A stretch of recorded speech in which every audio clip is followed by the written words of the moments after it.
Good morning. We are here at Seeking Alpha, where they have an article today about Montana skeptic being, quote, silenced, unquote, by Elon Musk, and how Seeking Alpha doesn't silence anybody. Well, I find that interesting because most of my posts get censored, even though they don't break any of their laws. So go ahead, read this article, especially this one line here, which I'm going to quote below. This underscores how important it is that all voices be given the opportunity to be heard. Yeah, right. So let's go down. As long as they're anonymous and against Tesla. So I have a post here. This underscores how important it is that all voices be given the opportunity to be heard. Right from the article. 80% of my comments get censored here on Seeking Alpha, even though I use my real name and do not break any of the guidelines. The narrative is obviously being controlled here. Positive articles are immediately followed by an anonymous heckle that gives a blanket dismissal, going against one of Seeking Alpha's rules, actually, as blanket dismissals are not allowed.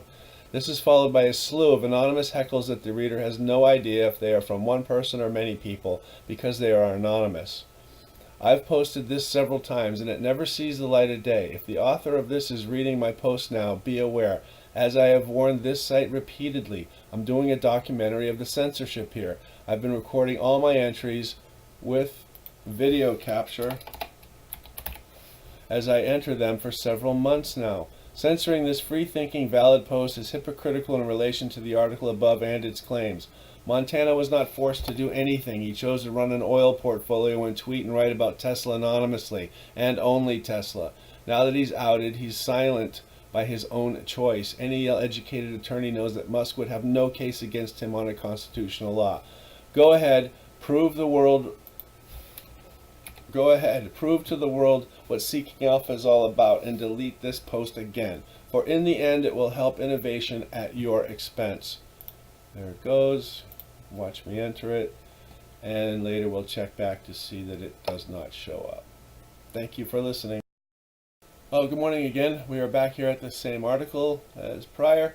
I found a post that contains some really valuable links offer proof as to Montana skeptics' true intentions, and I think they are very valid to be posted here. I give credit to Ryan Felton and a link to where this can be found, and then simply paste it here. It just runs down through a series of links that show the relationship of the RAR Foundation with oil. You can go and find this yourself. I will put a link in the documentary that's easier to find, but what we'll see here is this won't see the light of day either. So here we go.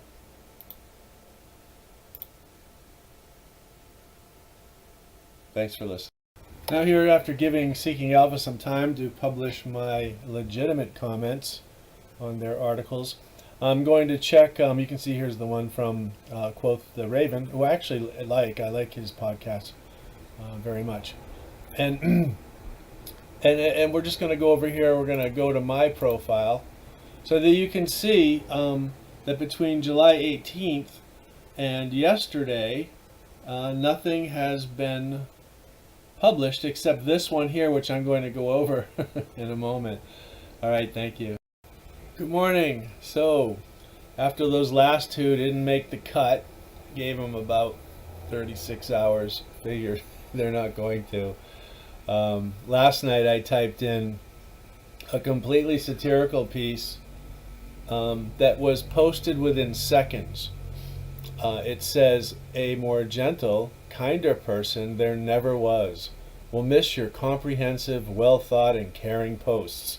Thanks for looking out for the majority of drivers out there. We need to keep things under control. Not all change is good, and certainly not all at once. Many jobs are at stake, and disruptions are, well, too disruptive.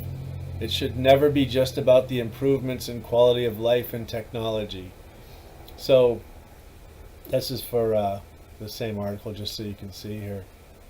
An article that's about freedom of speech, yet I get censored for having an altered opinion, something that they don't feel fits their narrative.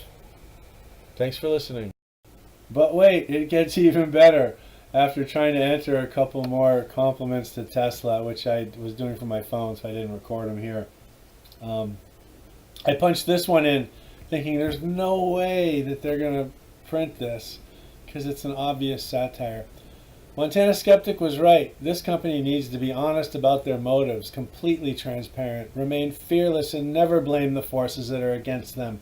They need to get their message out and prove they will fight to be heard, no matter who tries to silence them. If they fail at that, if they cower into the shadows, there will be no other choice but to label them as cowards, and their true intentions will forever be known. That obviously describes Montana Skeptic. In some people's opinion, and others, he's Saint Montana Skeptic. Anyway, he was probably a nice guy under it all, but not so much with Tesla. So just showing you where that lives. It's there, and it's in this article here. Tesla reasons to remain skeptical, ironically titled. All right, thanks for listening again.